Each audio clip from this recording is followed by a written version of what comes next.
I now give the floor to His Excellency Paolo Gentiloni, Minister of Foreign Affairs and International Cooperation of Italy, to make his statement. Thank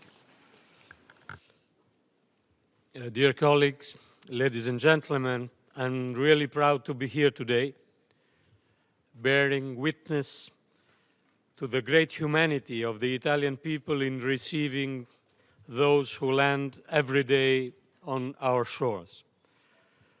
For years, Italy has faced the migration crisis in the Mediterranean, and we have done it thanks to the commitment and the generosity of the women and men of Lampedusa, of the Italian Coast Guard, and of the thousands of volunteers who devoted their time to help migrants and refugees after their perilous journeys across the Mediterranean.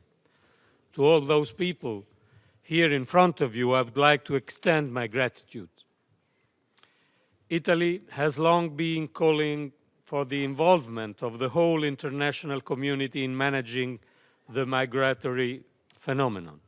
I am therefore particularly pleased to see that, thanks to the sensitivity and the vision of the Secretary General, Mr. Ban Ki-moon, and of the High Representative for Refugees, Mr. Filippo Grandi, the principle of shared responsibility is welcomed now by all members of the United Nations. After all, what we are trying to do is not simply to resolve an emergency or a crisis, but we are working for durable solutions for a situation that will affect generations to come. On the one hand, we all are aware of the international obligations regarding the protection of refugees.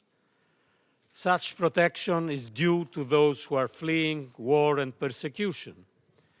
And in my opinion, such protection should be extended to new categories of refugees, like people fleeing disasters caused by climate change.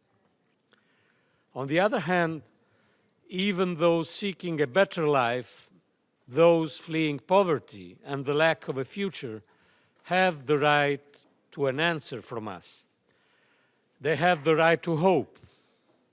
They should be able to hope that a better life is attainable in their own country, in their own home. In this spirit, Italy has promoted, also through our proposal of a migration compact to our EU partners, a plan to develop a true partnership with African countries of origin. We have to invest in Africa to tackle the root causes of migration, primarily economic and demographic inequalities. But most of all, we should invest in Africa because it means we are investing in our own future. However, we all know that this kind of commitment will produce results only in the long term. Meanwhile, we have to give a humanitarian answer. We have to save lives. On this, I'm asking for solidarity. I'm asking for the full commitment of the whole international community. Italy has been at the forefront of the migration crisis in the Mediterranean for years with its search and rescue operations. More than 75,000 people were saved last year, and more than 60,000 so far this year by Italian units. These are impressive numbers, but even more impressive and even more moving are the tales of pain and suffering behind those numbers. To this emergency, we have to answer now. This is why, thanks once again to the support of civil society, Italy has promoted a resettlement program, the Humanitarian Corridor Project, aimed at saving at least the most vulnerable among migrants. I'm thinking particularly of women and unaccompanied children. We should be able to keep them from having to embark on a dangerous journey across the desert or the sea in the hands of smugglers. We hope that the humanitarian corridor project could be taken up as a best practice by a growing number of countries.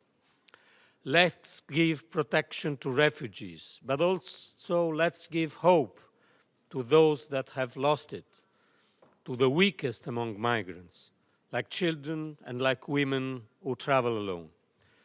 Let's give them hope, and by doing it, we will also give hope and a vision to our own society.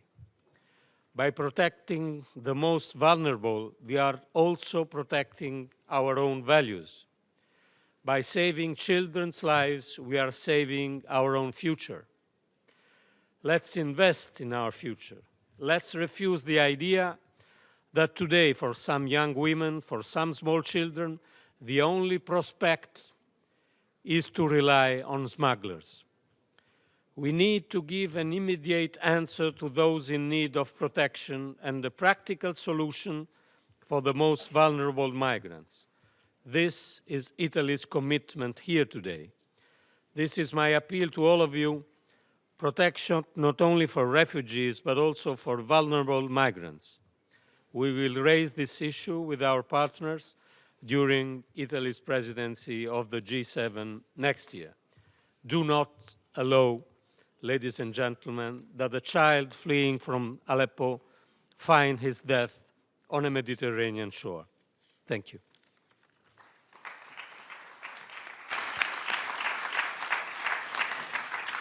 I thank the Minister for his statement.